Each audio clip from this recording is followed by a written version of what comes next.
Salve, salve Maria! Estamos começando mais um podcast, o Santa Prosa, o podcast mais seminarístico de Sorocaba e região. E hoje, com imensa alegria, estou aqui com o meu lado, Pedrão, meu irmão, tudo bom? Boa tarde, galera. Só alegria, aqui melhorar vira festa. Muito bem. Mais um podcast, vamos que vamos. Com a graça de Deus, não? Essa missão que nos foi confiada. Com imensa alegria também hoje, estamos aqui mais uma vez com o José Demétrio, falar de um assunto interessantíssimo. Zé, tudo bem? Como que tá aí? Tudo, graças a Deus. É uma alegria estar aqui participando novamente com vocês. Uma alegria, uma alegria. A alegria é toda nossa. Oh, nossa. Muito bem. Antes de partirmos para o tema, falar um pouquinho do tema e tudo mais, alguns avisos. Vale lembrar do nosso projeto Amigos do Seminário, mas antes de falarmos do Amigos do Seminário, vale lembrar também que esse programa está sendo gravado. Então, uma gravação... Sim. Para ser postado no dia 28 de setembro. 28 de setembro, muito bem. Então, nós estamos gravando esse programa junto com o Zé Demétrio, nosso irmão. Por isso, não vai ter uma interação do público. Mas, enfim, se vocês tiverem dúvida, alguma coisa, nós lemos os comentários e talvez em uma outra oportunidade, quando for possível, a gente responde em forma de vídeos curtos e tudo mais. Muito bem. E falando um pouco sobre o projeto Amigos do Seminário. Vocês que não conhecem ainda o projeto, é importante ressaltar. Esse projeto muito importante da nossa arquidiocese para ajuda direta do nosso seminário. Toda a contribuição que esse projeto faz vai direto para a formação dos futuros padres. Então, ajudando esse projeto, vocês ajudam diretamente para que na nossa diocese tenham novos padres. Por isso é um projeto muito importante. Vocês que não conhecem, na nossa página do Facebook tem informações. Seminário São Carlos Borromeu. Seminário São Carlos Borromeu. Enfim. Mais um aviso, compartilhem esse vídeo, curtam, enfim, mandem para o primo, para o irmão, para aquela pessoa que você gosta e tudo mais, e ajude a divulgar esse nosso projeto. Muito bem, hoje nós vamos falar de um assunto muito interessante. Nós estamos encerrando o mês da Bíblia, o mês de setembro. Vocês pensaram que nós não íamos falar da Bíblia, né? Cara, já estamos encerrando setembro, cara. Estamos encerrando setembro. Roubaram, eu falo no seminário que roubaram agosto. Mas eu acho que aproveitaram e roubaram setembro também, porque não é possível. Se bem que agosto foi tão tenso que eu acho que agosto foi 3 meses em um, assim, foi impressionante. Mas enfim, já estamos no fim de setembro, e setembro é o mês da Bíblia, né? Na igreja nós celebramos o mês da Bíblia, por isso não podia passar batido. Tínhamos que falar de forma alguma, assim. Falamos sobre, no primeiro, o que a gente falou, Marquinhos? Dia 7. Dia 7 de setembro?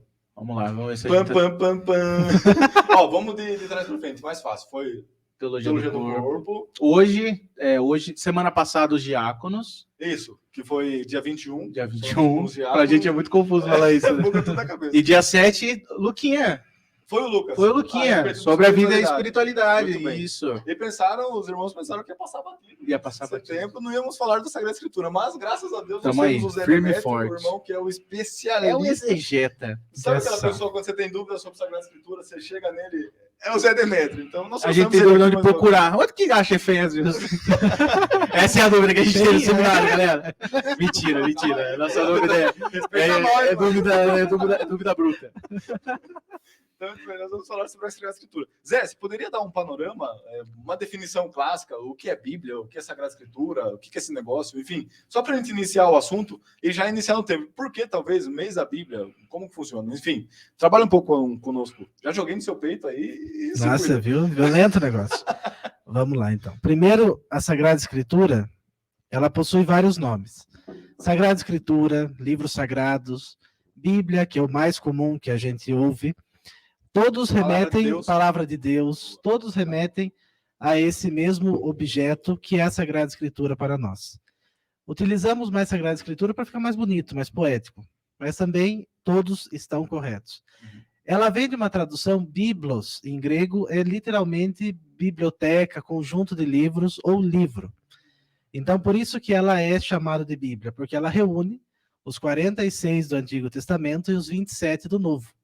Para nós cristãos, é a grande biblioteca que contém a fundamentação da nossa fé, aquilo que traz, ou melhor dizendo, já trazendo aqui a Dei Verbum, que nós vamos falar mais para frente, que é o documento mais importante do Concílio Vaticano II, que resgatou essa importância da Sagrada Escritura dentro da Igreja Católica, aquilo que divinamente foi revelado, ou seja, a história da nossa salvação sistematizada e contida numa grande biblioteca para que nós cristãos pudéssemos não somente consultar, mas também alimentar a nossa alma, alimentar a nossa espiritualidade. Em linhas gerais, Bíblia seria mais ou menos isso. Agora, há uma definição, essa é a técnica, até comentava com o Marcos antes de nós iniciarmos, há uma definição que particularmente eu gosto muito. Ela não é minha, ela é uma reunião, então, como se a gente fosse juntando vários conceitos daqui e dali, nós podemos definir a Sagrada Escritura como a história da salvação do gênero humano, cujo autor é Deus, o intérprete é o Espírito Santo e o personagem principal é Jesus Cristo, a palavra única do Pai. Tá, vamos lá, vamos por partes. O autor é Deus. O autor é Deus, o intérprete é o Espírito Santo. Por que o autor é Deus? Porque é ele que inspira, é ele que traz a palavra viva do Pai, que é Cristo primeiro. Ele é a origem. Mas ele é a origem de tudo. Nós já vimos isso lá no Gênesis e que depois São João vai resgatar esse sentido para nós, trazendo toda uma teologia para o Novo Testamento muito própria. Mas Deus é o autor. Essa ideia de autor e de personagem, entendamos aqui personagem não no sentido de ficção, de algo que só existe na nossa mente, mas como um elemento visível. Então, algo para deixar mais palpável, mais maleável, para que a gente possa perceber Deus na nossa vida. Ela é uma noção teológica nova. Nós pegamos ela mais ou menos do século XX, mas do ano de 1960 para cá. Mas Deus é o personagem, ele é o autor, porque dele emana tudo. O Espírito Santo é o intérprete. E por que ele é o intérprete? Porque nós só podemos e conseguimos interpretar com qualidade a Sagrada Escritura por meio do Espírito Santo. Porque esse conjunto de livros que nós temos, ele é um texto, é literário, mas ele não é um texto como uma receita, como um artigo científico, como uma coluna de jornal. Ele é um texto divinamente inspirado. Então, para lê-lo, necessita-se daquele que inspirou, que é o Espírito Santo. Por isso ele é o intérprete. E Cristo é o personagem principal, que vai desenvolver uma história, a história da sua salvação que nos assiste. Então, por isso que ela é esse conjunto de informações. E Cristo sendo o autor principal, nós também somos. Porque a mesma Sagrada Escritura vai dizer que nós somos imagem e semelhança desse Deus que é nosso Pai, e, consequentemente, Jesus Cristo, que é aquele que nos remiu. Agora você entendeu porque quando tem dúvida de Sagrada Escritura, a gente vai perguntar pro Zé, né? Já veio uma aula de teologia. No grego lá que ele falou do bibliose, eu já não sabia. Já parei no bibliose, já. Tá anotando. Mas é interessante que, assim, é um conjunto de livros, né? Se fosse uma biblioteca condensada. Compilado assim. de livros. Isso é bonito. E isso que você falava, Zé, da definição, mas também dessa reunião de livros, como que foi organizado? Porque hoje tá fácil, a gente pega a Bíblia aqui, né? Vamos lá, a gente tem uma Bíblia aqui também, consegue pegar na mão, manusear, levar para casa, colocar debaixo do braço, claro, com todo respeito à palavra de Deus, mas enfim, você guarda na mochila, você leva para casa e tudo mais. Hoje tá fácil de você ter uma Sagrada Escritura, você compra em qualquer livraria quase, né? Mas a constituição da Sagrada Escritura, em livros, como que escolheram os livros, quantos livros são, a Bíblia já caiu do céu, de zíper e tudo, já chegou nos nossos braços, como que funciona isso? Explica pra gente mais ou menos. Essa expressão da Bíblia caiu do céu com zíper e tudo, ela é muito interessante. Porque às vezes nós achamos isso. A minha, ela não tem zíper. Desde pequeno eu lembro quando eu ia na catequese e nem caiu do céu. Meu sonho era ter uma Bíblia de zíper, toda criança da catequese, com aquela que tinha as linguetas aqui ainda. Quem tinha aquilo estava numa ascensão social muito boa. Era igual ter caixa de lápis de cor, Faber-Castell. Nossa, ter duas cores, né? louco, 24 cores, a gente já estava feliz. O cara que tem a Faber-Castell dourado. Nossa, dourado, esse tinha ascensão. Mas por que disso? A Sagrada Escritura é um livro que às vezes nós temos essa concepção de que já caiu pronto do céu. Ou simplesmente surgiu, mas na verdade foram séculos de luta para tentar se chegar a um consenso. Então, nós temos ali, ela vai ter mais ou menos uns 3, 4 séculos de disputa teológica, para decidir quais livros iam entrar no cânon. Hoje, o cânon do Antigo Testamento compõe 46 livros, nós católicos. A Bíblia protestante, ela há uma diferença, pelo critério teológico, nós já chegamos nele, mas, nesse momento, o cânon do Antigo Testamento são 46 livros, do Novo são 27. O Novo Testamento todo escrito em grego, mas ele não foi falado, então falava-se em hebraico e escrevia em grego, por exemplo, os evangelhos, a maioria deles.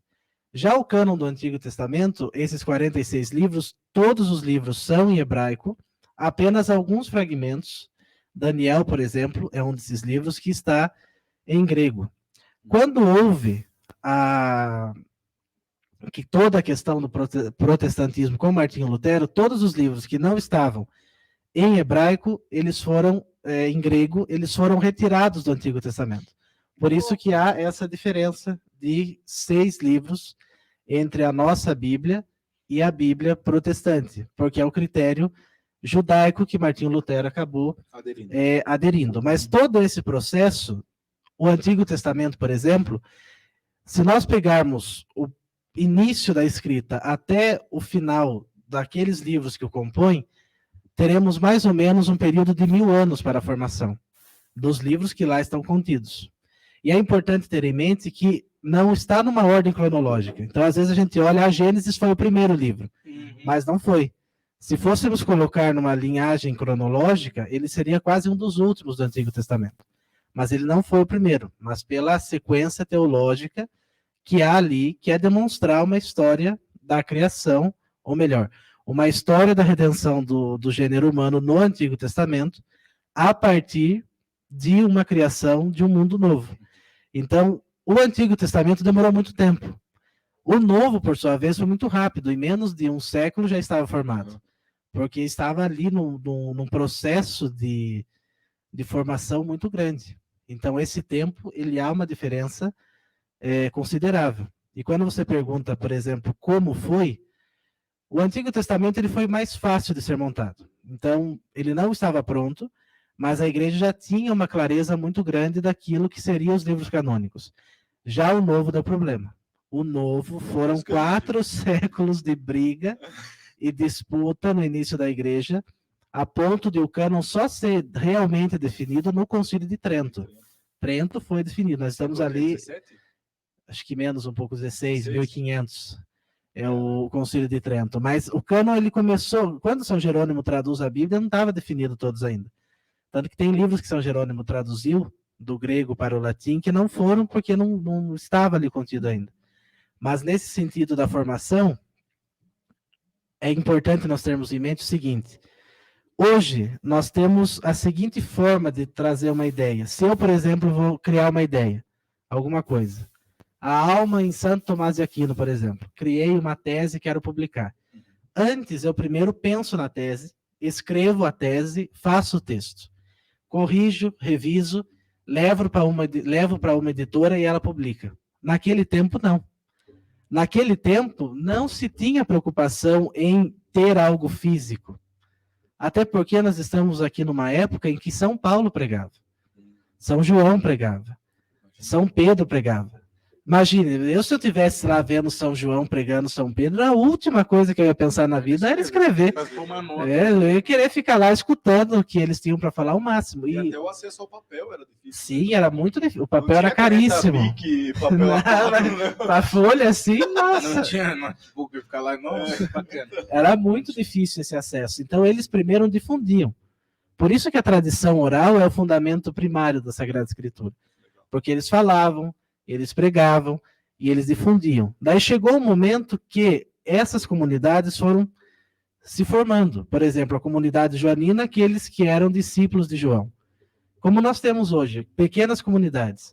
E a palavra de Deus ia se disseminando naquele contexto, só que ocorreu um problema, que eles escutavam, mas ninguém anotava aquilo que estava acontecendo. Até que chegou um dia que Pedro morreu, João morreu, foi morrendo as pessoas, porque elas naturalmente chegam a esse fim. Daí chegou um grupo de pessoas e pensou, E agora, como nós vamos fazer?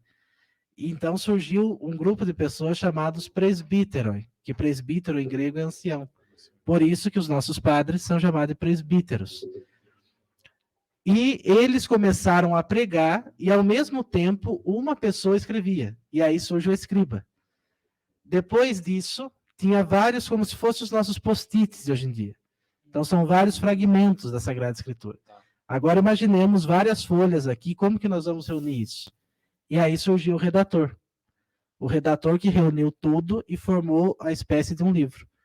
Então, vejam como que, para chegar nisso que nós temos hoje, isso só no começo, sem contar as brigas teológicas e tudo mais. Para chegar nesse livro que nós temos hoje, foi muito difícil. E no começo da igreja, era uma grande biblioteca que os livros ficavam lá. Então, para você que nos assiste, às vezes, na faculdade, na escola, a gente escuta algumas sandice, barbaridade, que diz que a Igreja Católica não queria que a população lesse a Sagrada Escritura. Mas não é uma questão de querer. Primeiro, não tinha Epson, impressora naquela época. Como você imprimia um livro? Não tinha. Hoje eu quero um livro, eu levo lá na gráfica ou na minha própria impressora e tiro uma cópia, eu pego na internet. Naquela época não tinha. Começou no século XV, XVI, né? Isso, com a famosa Bíblia de Gutenberg, que foi a primeira tradução. Agora, e outra coisa, era em latim. Era o único idioma oficial da igreja. O povo não entendia latim. Então, dentro dessa dificuldade, era muito inviável que se tivesse livros. Então, toda vez que, por exemplo, você escutar isso, não acredite, porque não... Fake news, hein? É fake news, Fake gente. news. Não tinha como, naquela época, ter Não distribuição. news, né? É uma fake bem antiga. Mas, em linhas gerais, a Bíblia teve todo um processo redacional complexo e permeado por essas dificuldades e batalhas até chegar a nossos dias. Por isso que é bom nós valorizarmos a Sagrada Escritura. Sim. Porque naquele tempo que era tão mais difícil, isso é curioso, lia-se muito mais. Hoje nós temos ela no nosso acesso muito facilmente, e o risco que se corre é aquela famosa situação que sempre citamos, que ela fica sempre aberta ou no criado ou na estante, em cima do Salmo 90. Salmo 90, classicão. E aí convertemos a Bíblia como amuleto, e ela não é amuleto, ela é um livro para ser lido, e rezado e vivido. Pedrão? Eu ia perguntar também na questão da palavra de Deus, porque esse nome, e como se dá como garantir essa revelação da Bíblia? Porque que a gente só pode garantir que a palavra que vem, aí eu tenho que agir como um leigo aqui, né? Como que eu garanto que isso foi realmente de Deus revelado ou só invenção da cabeça? Depois, mais para frente, óbvio que a gente vai entender isso com os pensadores ou os papas, aqueles que foram trazendo mais de forma teológica o negócio. Mas como que isso vai começando a ser, de fato, revelação de Deus, para se tornar, assim, palavra de Deus?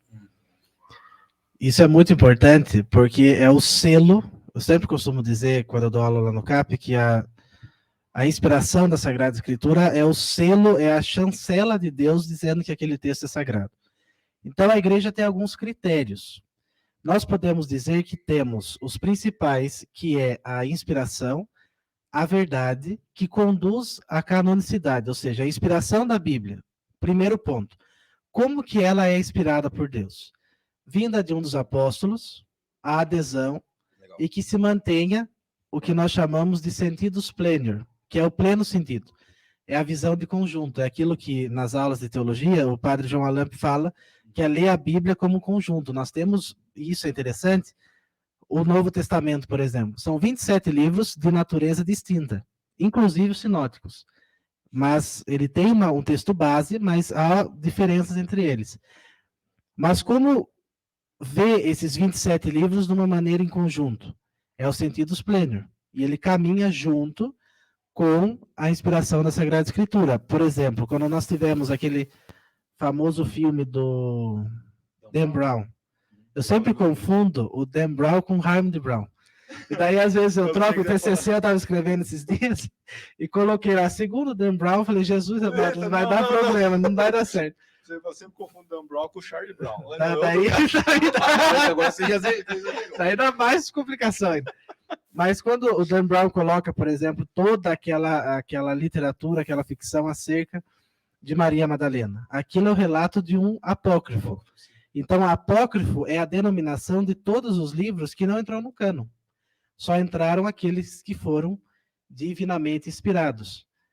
Muitos dos livros, hoje nós temos, nas livrarias católicas, por aí nós temos os livros apócrifos, são até interessantes, algumas das Só histórias... explica o termo para o pessoal que está em casa, o que é sinótico, o que é apócrifo. Só pro pessoal O não- apócrifo é todo livro que não entrou no cânon, Exato. não está E o ali que que é dentro da cânon Sagrada... também pra- O cânon é tudo aquilo que a igreja diz que é validamente aceito. Então, todos os livros que nós temos hoje é o cânon da Sagrada Escritura. E que Então, é foi aquilo que ela inspirado. autenticou. Isso. A inspiração é a chancela de Deus. É aquilo que é o texto que nós sentimos que está o Espírito Santo ali falando. É o que torna um texto sagrado. E os sinóticos? Sinótico é um termo que nós usamos, por exemplo, Mateus, Marcos e Lucas. Sim. Eles são sínin em grego, quer dizer que é igual ou semelhante. E óptico é olho, então um olhar parecido, semelhante. Então, sinótico é os textos que são semelhantes, por exemplo, Mateus, Marcos e Lucas, tem inúmeras teses, mas que teria uma tradição que foi base para os três. Por isso que eles têm um relato parecido e que João é distinto, está a par desses três. Por isso que é muito comum, nós vemos nos evangelhos sinóticos passagens semelhantes, né? Sim. Então, você tem essa passagem, ela tem em Lucas, em Mateus e em Marcos. Então, isso dá veracidade também para o texto, né? Igual... São três. É que nem eu brinco na empresa do meu pai, tem que ter 3 orçamentos sempre, né? Um cara que quer contratar um serviço, você tem que fazer 3 orçamentos. Ali nós temos 3 caras que estão falando, opa, Exato. então não estou inventando isso aqui. Isso é Sim, isso é um dos critérios que a É igreja isso, né? cuida, que é a historicidade. Porque às vezes a gente olha um texto sagrado e tende a achar que ali há só teologia. E esse há só, não no sentido pejorativo, mas nós precisamos, de alguma forma, autenticar historicamente, ou seja, validar historicamente esse personagem que nós chamamos de Jesus Cristo. E essa similitude entre textos, né, essa semelhança entre os textos, vem com esse caráter de mostrar essa autenticidade, essas 3 visões distintas de um mesmo acontecimento. Zé, voltando um pouco à questão da revelação, né? Acho que eu tô longe, deixa eu ficar mais próximo aqui. Enfim, nós temos a Sagrada Escritura, então, como a revelação plena de Deus. Tudo aquilo que Deus revelou ao homem, e claro, a revelação ela é contínua, mas enfim, até hoje Deus tem coisas a nos revelar, nunca se esgota. Mas na Sagrada Escritura nós temos isso de forma clara, né? Belíssima. Mas, e como você bem disse também, hoje a Sagrada Escritura ela é mais acessível. E algo que você falou que eu achei muito interessante, que é a diferença entre os cristãos atuais e os cristãos no cristianismo primitivo. Hoje tem mais acesso e não se lê. Antes se tinha um acesso bem mais reduzido e não liam, mas viviam, né, a palavra de Deus. Era como que encarnada na vida daquelas pessoas, a ponto de terem pessoas no período do cristianismo primitivo que nem tiveram contato assim direto com os apóstolos, mas a mensagem de Cristo era tão viva no coração daquelas pessoas que parecia que elas conheciam a Bíblia melhor do que nós hoje que temos acesso à Sagrada Escritura, né? Isso é bonito de ver, né? Os cristãos do período primitivo que não só que tiveram contato com os apóstolos, mas também, enfim, que viveram esse período de perseguição do Império Romano e tudo mais, como eles tinham a palavra de Deus encarnada.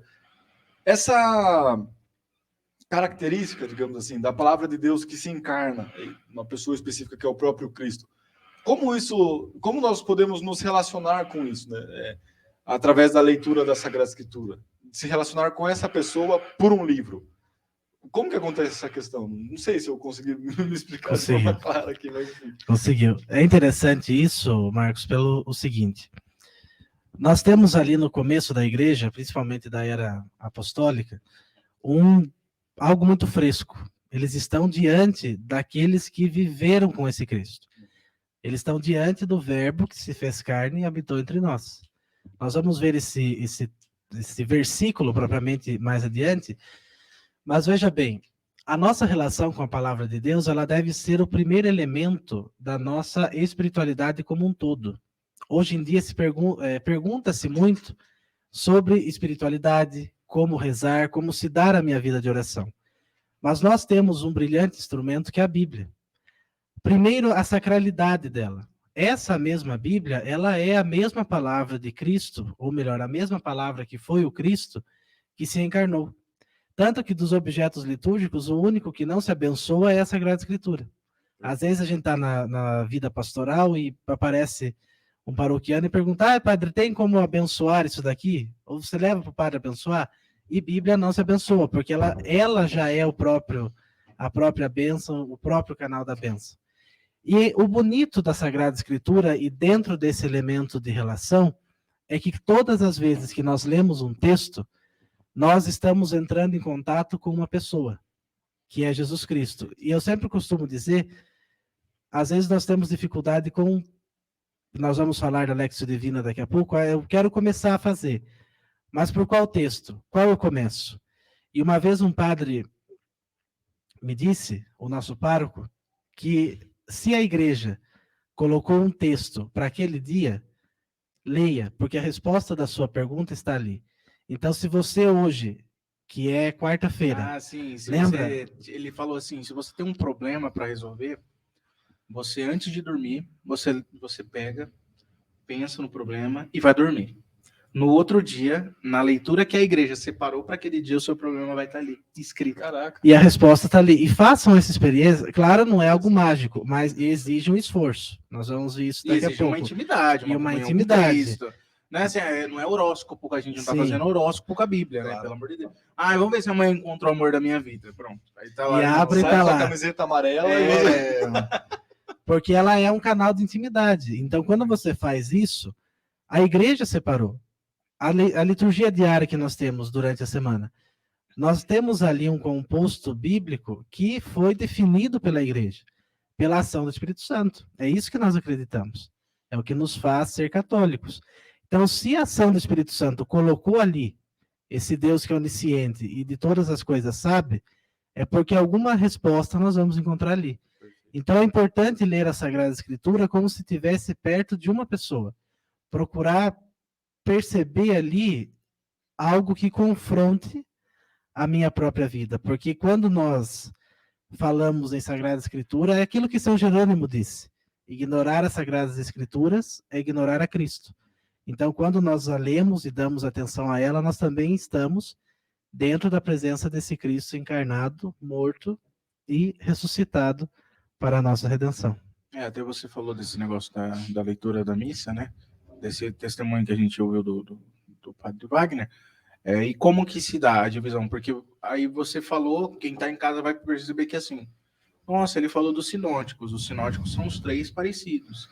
E por acaso é os 3 que eu sempre vejo nos anos tal. Porque a turma não sabe que tem a diferença de ano, não é toda vez a mesma leitura, que a pessoa sai da missa, nossa, como que esse padre consegue todo ano fazer a mesma... Então, às vezes a pessoa nem sabe onde ela está, não se situa. Então, como que se dá essa divisão dos evangelhos durante a semana, enfim? Desde o Concílio Vaticano II, antes nós não tínhamos essa divisão bíblica que nós temos hoje. Que é mais outro ponto interessante. Às vezes nós vamos à missa e achamos que sempre foi daquele jeitinho que está ali. Mas antes do Vaticano II não se tinha. Então, a partir da Dei Verbum, que a igreja percebe que nós católicos nos distanciamos muito da Sagrada Escritura, seja no campo de estudo, da especulação, seja no campo de oração, ela faz essa divisão dos lecionários. Então, hoje nós temos 5 lecionários. O dominical, o semanal, o santoral, o pontifical e o de Nossa Senhora. Então, o dominical para as missas de domingo. Este tem ano A, B e C. Mateus, Marcos e Lucas. Por que ano A, B e C? E olha como a igreja ela é muito sábia. Às vezes nós não sabemos, infelizmente, aproveitar o que ela oferece. Nós temos ano A, B e C, é um ciclo trienal que nós falamos, então, de 3 anos. São João, por ser diferente, ele é mais teológico, ele entra nas grandes solenidades, Semana Santa, Natal, Páscoa e assim por diante, pelo seu peso teológico. A cada 3 anos, se nós participássemos das missas diárias, participando da liturgia da palavra da semana e do domingo, dos santos, que são as festas, ao final de 3 anos, nós não chegaríamos a ler a Bíblia toda, mas de 80% a 90% de toda a Sagrada Escritura. Então, às vezes a gente fala, nossa, meu sonho é ler a Bíblia inteira. E é muito salutar que leia. Vá à missa. Se você participar da missa diariamente, com as leituras que estão ali, a primeira, nos dias de semana, a primeira leitura, Salmo e Evangelho. Nos dias de domingo, primeira leitura, Salmo, segunda e Evangelho. No final de 3 anos, entra-se em contato com a maioria dos textos. E agora, por que do Mateus, Marcos e Lucas, que são sinóticos? Porque no ano C, por exemplo, que é o de Lucas, que nós estamos, a maioria dos evangelhos do tempo comum será de São Lucas. Do ano B, do outro evangelista. E do ano A, assim por diante. Então, preza-se mais por essas questões para que possa, então, ter um léxico, ou seja, um grupo maior, uma variedade maior de livros da Sagrada Escritura. Antigamente, lia-se muito o prólogo joanino em toda a missa. No final, quando a missa ainda era no rito tridentino. E aí, durante a semana, há uma organização que nós chamamos de leitura semi-contínua. Então, por exemplo, aqueles que participam de missa do dia de semana. Às vezes você pega o livro de Jó lá no capítulo 3, na segunda-feira, e vai indo, e na sexta-feira chega no capítulo 7, leitura semi-contínua, porque ele vai pegando alguns fragmentos, trabalhando alguma temática da semana, geralmente que se começou no domingo. Então vamos supor, no domingo o evangelho falava mais de esperança. Então, durante a semana, esse aspecto da esperança, a igreja tentará enfatizar esse aspecto. Já no domingo, ele é diferente. É aquilo que nós chamamos de leitura harmônica. Por que harmônica? A primeira leitura é sempre do Antigo Testamento, a não ser no tempo da Páscoa, que daí será dos apóstolos, porque é o relato pascal. O Salmo é a resposta da primeira leitura.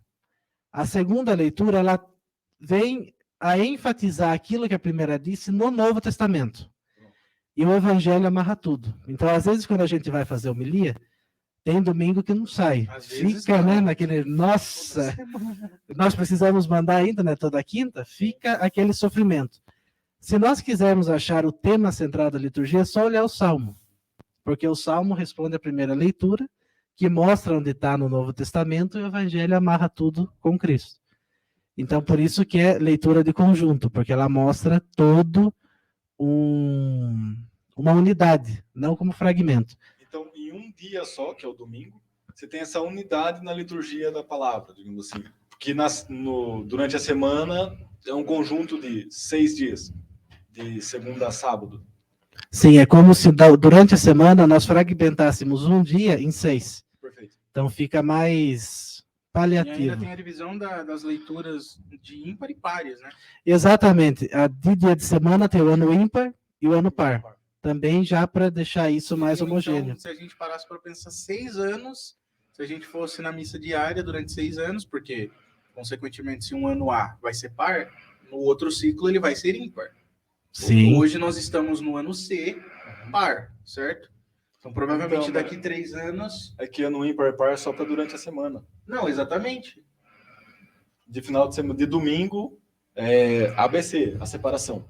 Durante a semana, ímpar e par. Ah, então durante a semana não tem ABC? Não tem. É só ímpar e par? Só, durante a semana não tem. Durante a semana é só ímpar e par, e daí os domingos são os 3 anos, que é o ABC. Que é os evangelhos sinóticos. E o Santoral, ele passa a par de tudo isso, porque o Santoral, eles têm leituras próprias do Dia do Santo. Dia do Então, Santo, todo ano serão leituras semelhantes. E o de Nossa Senhora é um lecionário que a CNBB propôs, muito interessante, que reúne as liturgias das festas de Santa Mãe de Deus no decorrer do ano litúrgico daquilo que está dentro da Sagrada Escritura. No ano ímpar e par, a diferença está na primeira leitura e no Salmo, porque o evangelho é o mesmo, ou... Varia, depende muito, mas geralmente é a primeira leitura que ela acaba mudando. Muda. O Salmo Muda. também. O Salmo também. Geralmente um ano, ela é um pouco mais longa, no outro ela é mais compacta. O assunto permanece, que não há um crivo teológico, por exemplo, mas é essa temática de semi-contínua. Então, essa preocupação de... Nós nunca vamos ver, por exemplo, numa semana, a leitura de Josué na segunda, a leitura de Macabeus na terça, a leitura de Judite na quarta. Então, porque senão quebra esse caráter semi-contínuo. É sempre uma continuação. E se não for continuação, um texto diferente, mas que se inicie. Então, por exemplo, pode ser que chegue de segunda a quarta, leitura de Esther. Terça, quinta a sábado, São Paulo aos Coríntios. Mas essa sempre terá uma junção, nunca vai ser fragmentado. Interessante. Depois falam que católico não lê a Bíblia, né? Se for católico, isso é outro ponto. Da liturgia. Não, só participando da Santa Missa e quem tem interesse em fazer a liturgia das horas, meu Deus, você tem... É interessante porque, assim, vendo aqui o caminhar da nossa conversa, nós partimos da revelação, do dado revelado, a palavra de Deus como uma revelação autêntica, digamos assim, né? Estamos caminhando agora no campo da liturgia. Da vida prática. Da vida prática, né? A vida da igreja, a liturgia, a Sagrada Escritura na liturgia. Mas por que eu tô comentando tudo isso? Para falar para os meus irmãos que estão nos acompanhando. Chamando mais uma vez para vocês compartilharem esse programa, né? Então, se você tem dúvida, alguém que tenha dúvida sobre esses aspectos da Sagrada Escritura, vocês podem ver que na Igreja Católica a Bíblia não é só um livro de enfeite. Né? A gente utiliza da Bíblia de forma muito eficaz, né? Na liturgia, quando os padres ministram os sacramentos, sempre tem uma leitura da Bíblia, sempre tem uma passagem da Escritura, enfim. Por que eu falo tudo isso? Compartilhem esse programa. Mandem para os amigos de vocês que têm dúvidas sobre isso, sobre a Sagrada Escritura. Manda para aquele seu tio, seu primo, seu vizinho, enfim, que fala, pô, mas os católicos não rezam, enfim. Compartilhem esse programa, vocês vão ver, é super especial. E essa é a ideia, né? Mostrar justamente isso. A Bíblia, legal, perfeito, dado revelado, palavra de Deus. Mas ela se concretiza na nossa vida prática. Ela se faz presente. Que é o necessário, né? E dentro da própria liturgia, se nós pararmos para observar, ela é bíblica. Nós temos hoje, claro que hoje com o canto isso caiu em desuso. A antífona de entrada, a antífona de comunhão, sempre são aspectos bíblicos, sempre será um trecho da Sagrada Escritura. Um conselho que é muito válido é levar a Bíblia na missa. Claro que nós temos um problema muito grande que é a tradução hoje em dia. Tá. E isso será muito difícil de se resolver. Qual que é a tradução igual do lecionário? Nós não temos. Nós temos uma que se aproxima, mas mesmo aproximando, é interessante durante a missa ter um livro para ler, para escutar a palavra. Porque a chance de nos distrairmos com algo que está ao redor é muito grande. Então, o livro da Bíblia nos ajuda para entrar em contato com essa palavra que ali está escrita, que está sendo lida e que Deus pede que naquele momento nós ouçamos. Porque hoje em dia qualquer coisa é motivo de dispersão, né? Vibra o celular no bolso, já tira o celular. Não, então, passa uma moto arrebentando na rua, já é desperto. Né? A minha mãe ela pira com meu pai, porque meu pai usa o celular com a liturgia. Minha mãe leva o missalzinho, né? Cara, meu pai, se tiver uma foto, sei lá, de cunho político, aqui, de cunho de serviço, ele responde. E eu me conheço porque eu também faria isso. Porque o temperamento, ele causa isso. Então, o celular eu não aconselho de forma alguma, ainda mais hoje. E qualquer notificação você vai querer mexer. Sim. A dica do Zé é muito importante. Ou o missal, né? O missal. É um pouco mais caro, obviamente. Sim. Mas tem a liturgia diária hoje também? Tem a liturgia diária, exatamente. Aquele livrinho, enfim. Zé, falando um pouco... Pedrão, tem uma pergunta? Fica à vontade. Então, o olhar da liturgia, da Sagrada Escritura na liturgia, e a Bíblia enquanto palavra de Deus. Com o olhar litúrgico, nós temos dois grandes momentos na Santa Missa, certo? Que é a liturgia da palavra e a liturgia eucarística. Através desses dois grandes momentos, nós, todo cristão católico, é alimentado. Um, pela mesa da palavra, no grande momento da liturgia da palavra, e o segundo momento, pela mesa da Eucaristia, através do corpo e sangue de Cristo. Nesses dois momentos, então, Deus nos alimenta.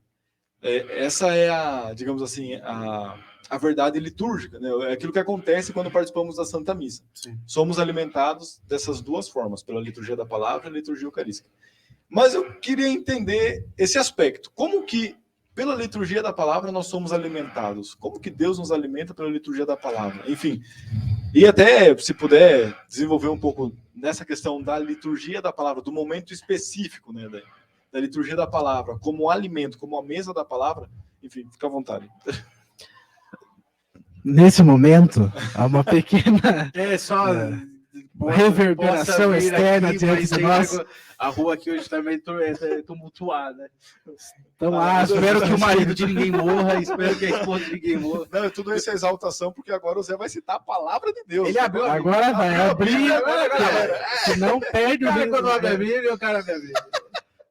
Geralmente, nós usamos para responder essa questão da unidade entre a mesa da palavra e a mesa da Eucaristia, o famoso episódio de Emaús. Eu irei utilizar um outro ponto que também é essa mesma questão para mostrar essa unidade, porque qual é o grande risco que, infelizmente, nós, enquanto igreja, hoje estamos caminhando? De desassociar a mesa da palavra com a da Eucaristia, como se a mesa eucarística ela tivesse um valor soteriológico, ou seja, de salvação, superior ao da mesa da palavra. Só que não funciona assim. É uma unidade de conjunto. Então, quando eu olho para a mesa da palavra, ela deve me dar o respaldo, o subsídio necessário para que eu consiga perceber aquilo que está na passagem de Emaús.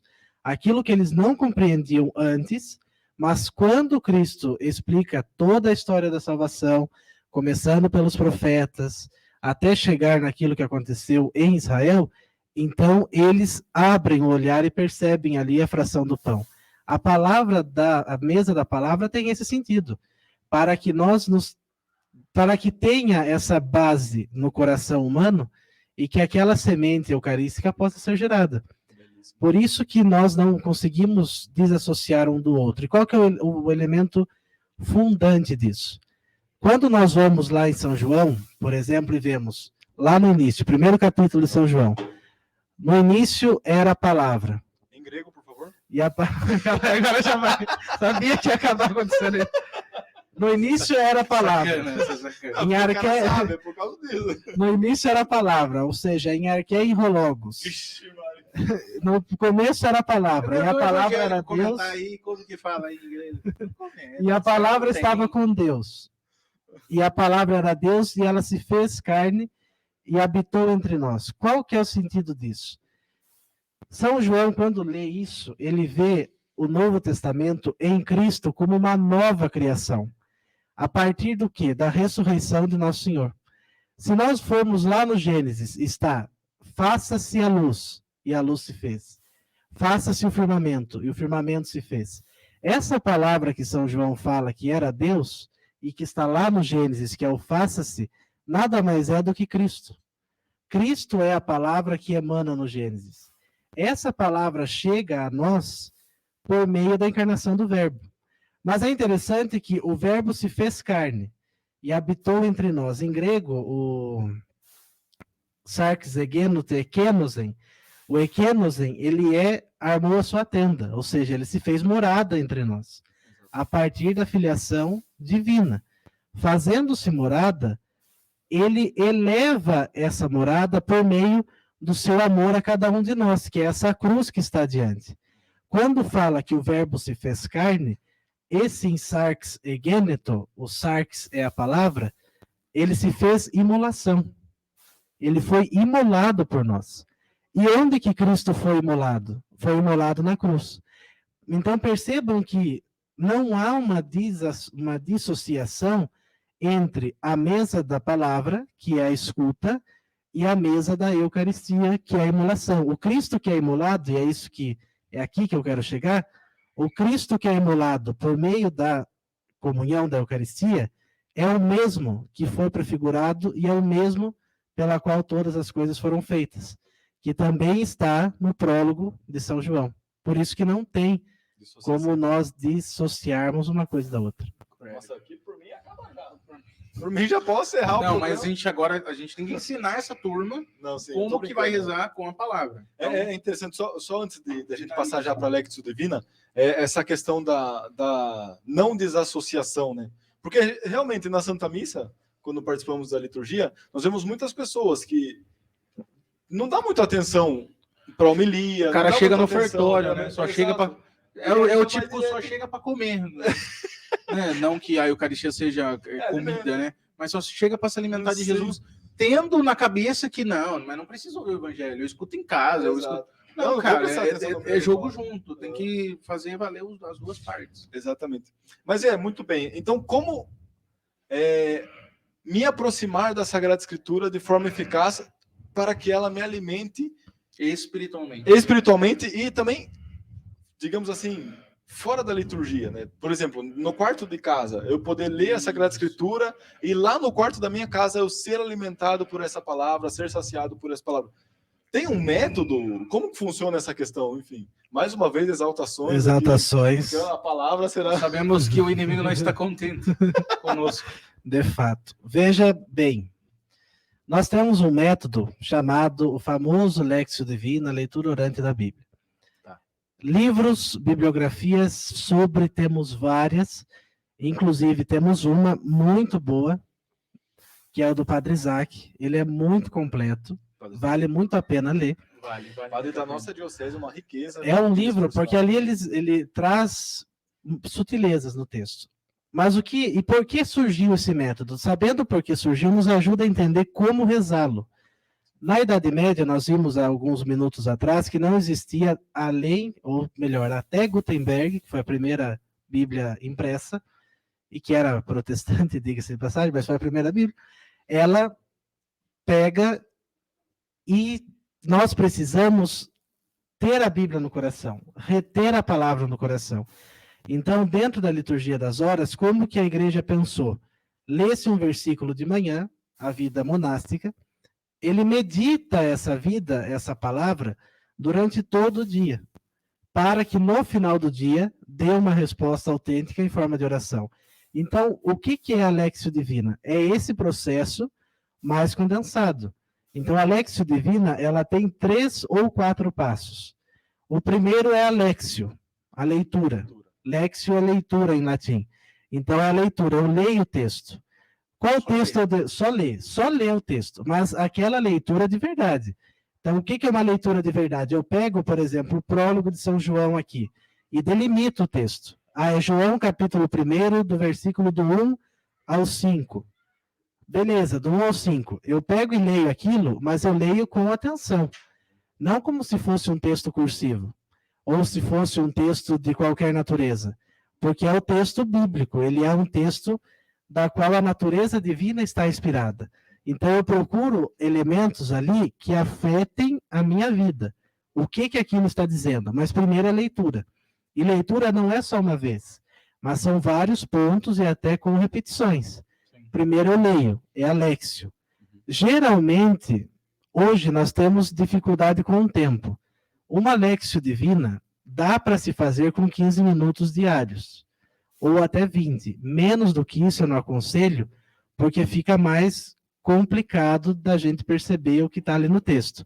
Mas o que vai mandar na liturgia da leitura orante é a Lexio. Se eu faço uma Lexio bem feita, aquilo fica perfeito.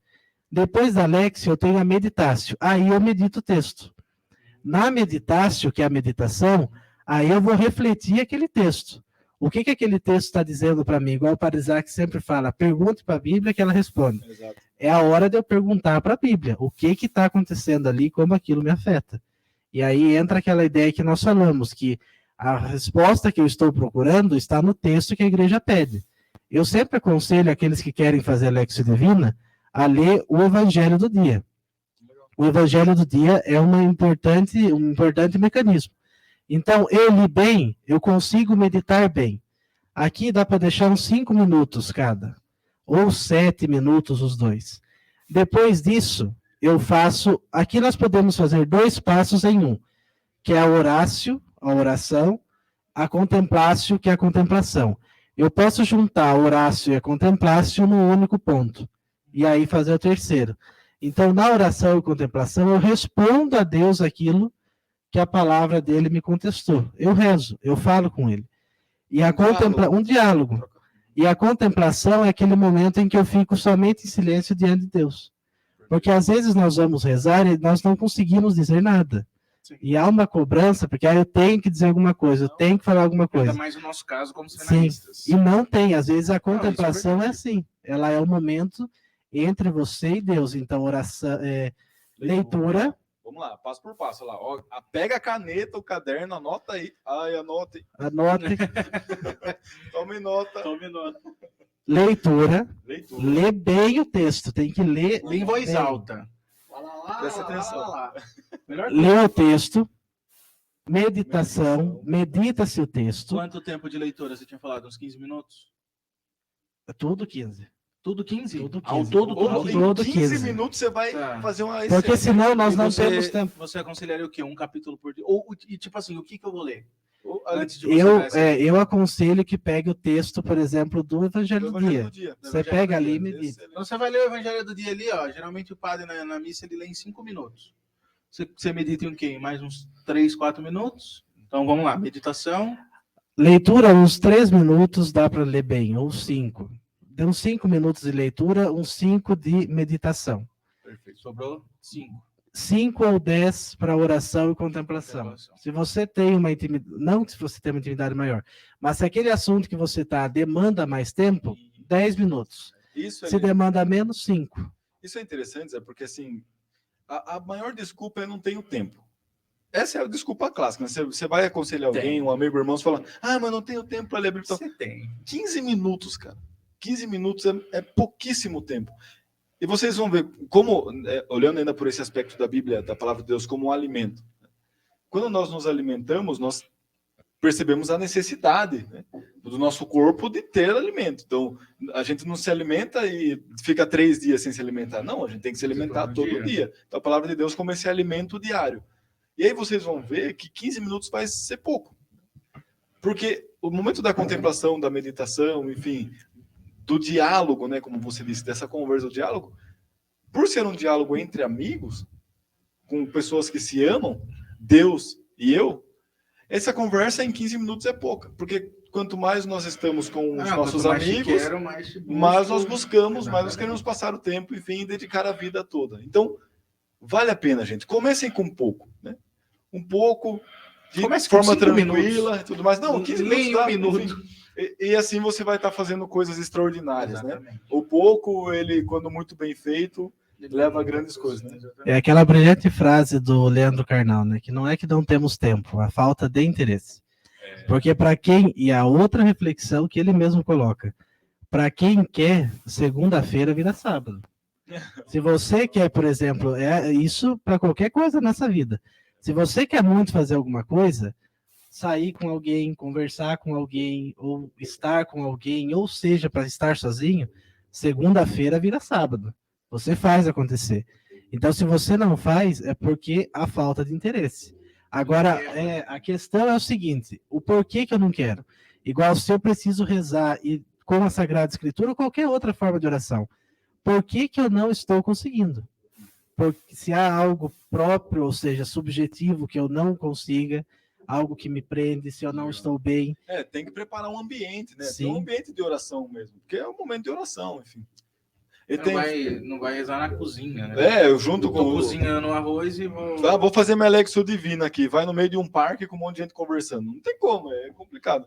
Mas, enfim, você comentava essa questão do tempo, e aqui já aproximando do encerramento do nosso programa, infelizmente, né, passou muito rápido, normal. Faz parte. Tem uma frase de um padre que eu me inspiro bastante, que diz assim, é mais ou menos assim a frase, não lembro ao certo, mas é mais ou menos assim, né? Se não queres ser fiel no pouco, não poderás ser fiel no muito.